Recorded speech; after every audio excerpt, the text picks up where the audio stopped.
obviously are Hamas itself. Hamas should never have done this and should release all the hostages. Do I think Israel should take greater precautions, obviously, than they took in that case where they inadvertently killed those 3 people who were hostages trying to escaping? Of course. How is it inadvertent? Did an IDF soldier not point a gun and purposefully kill those 3 hostages? Inadvertent in that they did not mean to kill their own hostages. They did not want to kill their hostages. I mean, this is the issue, Robbie. I think after particularly that instance, when you had three hostages who had written words in Hebrew on a sheet from where they crawled out from, who are speaking and shouting in Hebrew, who are waving a white flag, who've stripped themselves down so there can be no suspicion that they have weapons on them.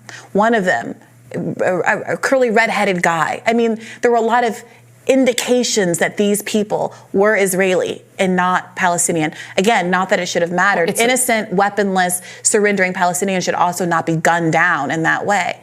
But when something like that happens, and there was a choice to shoot at them and kill them anyway, does that not raise any concerns about what Israeli policy might be with respect to its own hostages? I just said it raises concerns. But when you're on the ground, going door to door in enemy territory, fearing attacks from the terrorist group at all times, you have a little bit of a hair trigger. Well, that's not to excuse it. There should absolutely be an investigation of what went wrong there, because the protection of the hostage lives is the most important thing. But we now have had reporting. There was a first-person account from a former, from a hostage, Agam Goldstein Almog, in the Free Press, describing the horrific conditions from her view. This is someone, right, who's not saying it on camera while Hamas has a gun to her head, saying that that people hostages have wounds that were not treated, and that girls were sexually molested by the terrorists frequently. That's a first-person account of what's going on.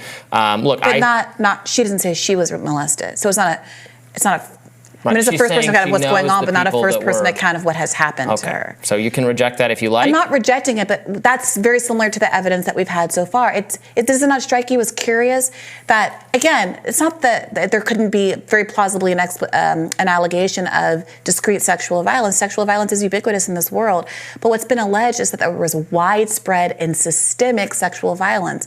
And despite this allegation that there was widespread and systemic sexual violence, the Israeli police have had to put out a bulletin saying, please, somebody come forward with testimony or evidence, because we're having trouble connecting these allegations that are made by a handful of witnesses that, as we heard in the segment that we did with Max Blumenthal, have been largely discredited as unreliable narrators, attesting to what they witnessed. Viewers can decide for themselves whether it's discrediting. There's